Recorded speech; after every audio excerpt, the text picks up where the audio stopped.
Hello dear students, we are going to learn a new topic. Our topic or discussion is Chargaff rule. We are going to learn about this Chargaff rule and how to solve the question based on Chargaff rule. We are going to learn about the how to solve the question of Chargaff rule also. Therefore video is going to be very important. You have to watch the video till the end. Hello प्यारे बच्चों, इस video में discuss करने वाले हैं हम चारगाफ rule के बारे में और साथ में हम डिस्कस करेंगे चारगाफ रूल के बेसिस पे क्वेश्चन जो आए एग्ज़ाम में कैसे सॉल्व करने हैं। तो वीडियो बहुत इंपॉर्टेंट होने वाला है। यहाँ से क्वेश्चंस जनरली पूछे जाते हैं, इसलिए वीडियो को एंड तक देखना है, ध्यान से देखना है। My name is Deepak Lathar, I am going to explain all this in video. Now let's start the video. और टॉपिक इज चारगाफ्स रूल।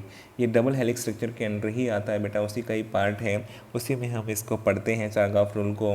तो यहाँ पे डबल हेलिक्स स्ट्रक्चर ऑलरेडी हमने डिस्कस कर लिया है। अगर आपने वो वीडियो नहीं देखा है तो आप उस वीडियो को देख सकते हैं, जहाँ पे ये सब बातें हमारी डिस्कस हो चुकी हैं डबल हेलिक्स मॉडल के बारे में। तो इसलिए आपको जो आगे का चारगाफ रूल का यहाँ पर डिस्कशन हो रहा है। गिवन बाई इरविन चारगाफ साइंटिस्ट ने इसको दिया था, बताया था इसके बारे में।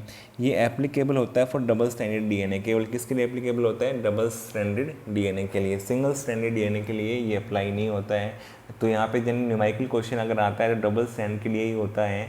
सिंगल स्टैंड के लिए अगर होगा तो फिर ये अप्लाई नहीं हो सकता, फिर आप कैलकुलेट नहीं कर सकते हैं। तो आपको ये याद रखना है कि जो एग्ज़ाम में क्वेश्चन आ रहा है वो डबल स्टैंड के लिए पूछ रहे हैं, सिंगल स्टैंड के लिए। देखो क्या क्या कहता है चारगाफ रूल क्या कहता है। प्यूरिन एंड पायरिमिडीन्स का नंबर इक्वल होता है, इक्वल अमाउंट में होते हैं। कैसे? ए प्लस जी का एडिशन किसके बराबर होगा? Thymine plus cytosine. A plus G क्या है? एडेनिन और ग्वानिन जो कि प्यूरिन है, इनका एडिशन किसके बराबर होगा? थायमिन और साइटोसिन जो कि कैसे हैं? पायरिमिडीन्स हैं। तो हमेशा आपको याद रखना है प्यूरिन्स और पायरिमिडीन्स का नंबर इक्वल होता है। इसी की वजह से A plus G is equal to T plus C बन गया। अगर इसको आप a प्लस जी को यहाँ पे क्या करेंगे? t प्लस सी से डिवाइड करेंगे तो इक्वल टू 1 हो जाएगा, क्योंकि ये इधर आ जाएगा इसके डिवीजन में, तो 1 के बराबर। तो कहता है कि हमेशा चारगाफ रूल के according a plus G divide by T plus C is constant for all species. सबके लिए एप्लीकेबल है, सबके लिए ये रूल है चारगाफ रूल। ये इसी को चारगाफ रूल कहते हैं। चारगाफ रूल क्या है? a plus G by T plus C is equal to 1 या फिर a plus G is equal to T plus C. इसी को हम चारगाफ रूल कहते हैं, जो कि कांस्टेंट है फॉर ऑल स्पेसिस। तो अगर आपको यहाँ पे क्वेश्चन सॉल्व करने हैं वो इसी फार्मूले के बेसिस पे क्वेश्चन सॉल्व होते हैं, इसी को चारगाफ रूल कहते हैं। या फिर ये वाला फार्मूला आप ऐसे लगा सकते हैं, ये कांस्टेंट रहता है, सबके लिए एप्लीकेबल है, यूनिवर्सल है, किसी टाइप का ऑर्गेनिज्म और डबल स्टैंड वाला। तो यूकैरियोटिक में उसको आप इस फार्मूले से फाइंड आउट कर सकते हैं। एक और पॉइंट दे रखा है बेस रेशो। बेस रेशो क्या होता है? जब एडेनिन और थायमिन जुड़ते हैं एक दूसरे के साथ में और जी प्लस सी जुड़ते हैं तो क्या करते हैं? इन दोनों को रिस्पेक्टिवली लेते हैं। पहले तो हमने क्या लिया था? प्यूरिन के साथ में, पायरिमिडीन के साथ में। अब की बार क्या करना है? तो जिसके साथ जुड़ते हैं उनको ऐड करना है। एडेनिन थायमिन के साथ जुड़ता है और जी ग्वानिन साइटोसिन के साथ जुड़ता है, तो a plus T ratio divide by G plus C से करना है। ये स्पेसिफिक होता है, इसको बेस रेशो बोलते हैं। इसकी वैल्यू अलग अलग स्पीसीज़ के लिए अलग अलग या अलग अलग टाइप के ऑर्गेनिज्म के लिए हो सकती है। पूरे स्पीसीज़ आपको जो है स्पेसिफिक मिलेगी वैल्यू। तो a plus T by G plus C क्या होता है? Base ratio.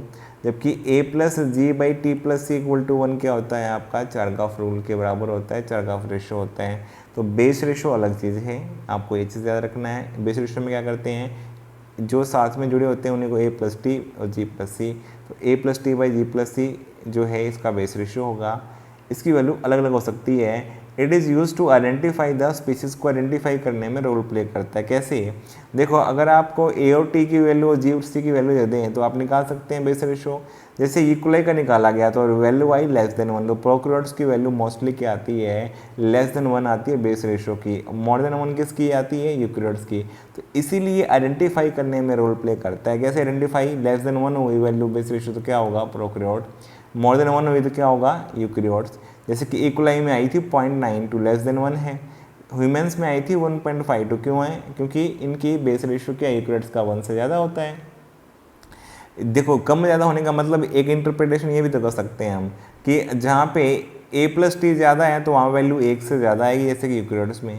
जहाँ पर जी प्लस सी की वैल्यू ज़्यादा है वहाँ पे लेस देन 1 आएगी, जैसे प्रोकैरियोट्स में। तो प्रोकैरियोट्स में जी और सी ग्वानिन साइटोसिन ज़्यादा होते हैं pairs as compare to adenine thymine वाले पेयर्स या थायमिन एडेनिन वाले पेयर्स से ज़्यादा कौन से होते हैं? ग्वानिन साइटोसिन या साइटोसिन ग्वानिन वाले प्रोकैरियोट्स में। जबकि यहाँ पे यूकैरियोट्स में कौन से होते हैं? एडेनिन थायमिन वाले पेयर ज़्यादा होते हैं। नेक्स्ट दे रखा है डिऑक्सीराइबोस शुगर और phosphate residue occur in equal number. इनका आपको पता है एक न्यूक्लियोटाइड में एक ही शुगर होती है, एक फॉस्फेट, जितने न्यूक्लियोटाइड होंगे उतनी शुगर होती है, तो इक्वल नंबर में रहते हैं ये वाली, ये आपको ऑलरेडी पता होगा। अब देखो क्या बातें हमने समझी। इरविन चागाफ ने प्रपोज किया applicable for double stranded DNA. पहली बात, प्यूरिन पैरामिडिन हमेशा इक्वल अमाउंट में होते हैं चागाफ रूल के अकॉर्डिंग। कैसे लिखेंगे, a plus G is equal to T plus C, या फिर a plus G divide by T plus C is equal to 1 constant for species. Base ratio क्या होगा, a plus T divide by G plus C, specific for species. Use to identify the species, हम सिर्फ base ratio देख करके बता सकते हैं कि एक से ज़्यादा है तो क्या होगा यूकैरियोट्स ऑर्गेनिज्म, और एक से कम है तो क्या होगा प्रोकैरियोट्स। और प्रोकैरियोट है तो जीसी का कंटेंट ज़्यादा होगा, यूकैरियोट है तो एटी कंटेंट ज़्यादा होगा। देखो क्वेश्चन सॉल्व करने की कोशिश करते हैं, इस पे बेस्ड क्वेश्चन कैसे आप सॉल्व करेंगे ये आपको समझना है। आपको क्या दिया, देखो proportion of guanine was found to be 26%, 26% आपको ग्वानिन दिया हुआ है। When DNA was extracted from bacteria, में एक बैक्टीरिया है streptococcus, calculate the amount of thymine बताना है आपको। तो आपको यहाँ पे क्या करना है, ऐसा क्वेश्चन आता है, पहले आपको चारगाफ रूल लगाना है, आपको आइडेंटिफाई करना है क्या दिया, आपको ग्वानिन दिया है, ये आपके ऑप्शंस हैं, इनमें से आंसर बनेगा कोई भी। तो अकॉर्डिंग टू चारगाफ रूल देखते हैं, अकॉर्डिंग टू चारगाफ रूल क्या कहता है। चारगाफ रूल के अकॉर्डिंग तो यही बोलता है ना चारगाफ रूल, तो देखो a plus G is equal to बेटा c प्लस टी, यही कहता है, या t प्लस सी लिख लो जैसे भी लिखना है। आपको पता है यहाँ पे क्या दिया आपको 26%, ग्वानिन दिया, साइटोसिन भी कितना होगा 26%, दोनों बराबर होते हैं। अगर दोनों का एडिशन करोगे G प्लस सी कितना हो जाएगा बेटा 26 प्लस 26 कितना होगा 52%, जबकि A प्लस टी कितना आना चाहिए, इसका मतलब 100 में से 52% कम कर दोगे तो कितना आएगा, A प्लस टी कितना हो जाएगा 48%। आपको पता है A और T बराबर होते हैं तो क्या हो जाएगा बेटा 48% डिवाइड बाई 2 तो कितना हो जाएगा 24% के बराबर हो जाएगा। आपका आंसर क्या हो जाएगा सेकंड। देखो स्कोर कैसे सोच सकते हैं मैं आपको बताता हूँ, बहुत सिंपल तरीका बताता हूँ। आपको जो दिया है वो लिख लेना है। ग्वानिन कितना दिया है 26, ठीक है। आपको साइटोसिन कितना होगा 26, थायमिन आपको पता नहीं है, मान लो ये एक्स है, आपको निकालना है ये भी एक्स है। आप क्या करना है, ये दोनों 50 के बराबर होने चाहिए। देखो ये 50 कब आएंगे, 26 में ऐसा क्या जोड़ा जाए कि 50 बन जाए, क्या जोड़ोगे 24, इसमें क्या जोड़ा जाए 26 में 24 तो क्या बन जाएगा 50। तो 50 के बराबर आपको बस यहाँ पे लेके आना है। तो सिंपल सा मेथड है, ये सब भी करने की ज़रूरत नहीं है, आपको डायरेक्टली क्या करना है एक्स की वैल्यू जो निकाल लेनी है। आपको अपोजिट वाला दे रखा हो उससे भी निकल जाएगा, तो आपको जैसे एडेनिन दिया हो तो ग्वानिन भी निकल जाएगा ऐसे करते हुए। तो आपको यहाँ पे इक्वल टू 50 बनाना है दोनों को, और 50 बनाओगे तो एक 26 से दूसरा क्या बनेगा 24, ये 26 से दूसरा क्या बनेगा 24। आपसे पूछा क्या था थायमिन, थायमिन क्या आएगा 24, यही तो हमारा आंसर आया था। तो वेरी सिंपल, निकाल लोगे। और क्वेश्चन आपको एग्जाम में मिल जाएंगे इस पे बेस्ड, क्वेश्चन कैसे सॉल्व करते हैं। नेक्स्ट क्वेश्चन देखते हैं। नेक्स्ट क्वेश्चन देखो सीक्वेंस बेस्ड है, यहाँ पे आपको कैलकुलेट नहीं करना है, सिंपल सा बताना है। तो सीक्वेंस ऑफ, देखो क्या दिया है, sequence of one strand of DNA is written as follows. ये सीक्वेंस दे रखा है 3 to 5 वाले का, आपको यहाँ पे डबल हेलिक्स मॉडल लगाना है। इसमें क्या राइट डाउन करना है, सीक्वेंस ऑफ कॉम्प्लीमेंट्री स्ट्रैंड, इसकी डायरेक्शन क्या होगी 5 to 3। आपको 3 to 5 वाले का दिया हुआ है, बस अब कॉम्प्लीमेंट्री बनाना है, बस बहुत सिंपल सा है। क्या करोगे, यहाँ पे सी के कॉम्प्लीमेंट्री क्या, ग्वानिन, ग्वानिन के साइटोसिन, एडेनिन के थायमिन, थायमिन के एडेनिन। तो यहाँ पे इस प्रकार से ये न्यूक्लियोटाइड आ जाएगा इस वाला, साइटोसिन के ग्वानिन, थायमिन।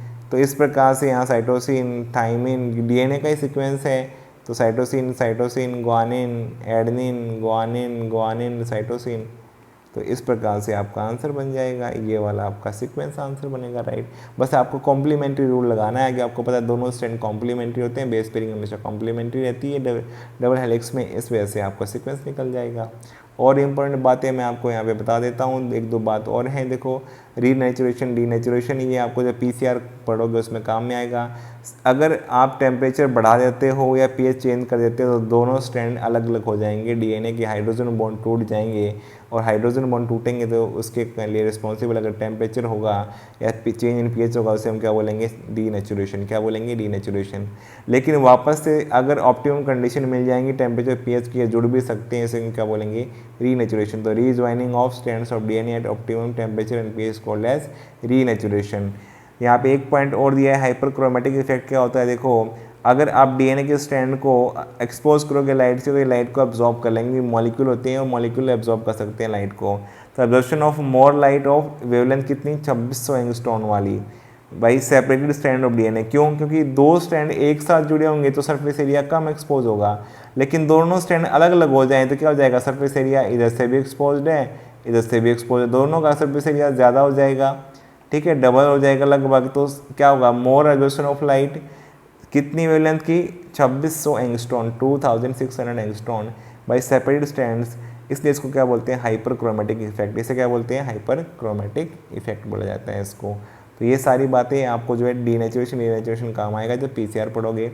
ये हाइपरक्रोमेटिक इफेक्ट लाइट की रेफरेंस में है, जहाँ पे सेपरेशन होने स्ट्रैंड के सरफेस एरिया बढ़ता है, ज़्यादा वेवलेंथ को यूज़ करता है। वेवलेंथ आपको याद रखनी है कौन सी, 2600 एंगस्ट्रॉन वाली। तो मुझे उम्मीद है सब बातें आपको समझ में आ गई होंगी। अगर आपको सब बातें समझ में आई हैं तो वीडियो आपको पसंद आया तो वीडियो को लाइक करो, कमेंट करो, चैनल पे नहीं चैनल को सब्सक्राइब करो, अपने फ्रेंड्स के साथ शेयर करो। Thank you for watching the video.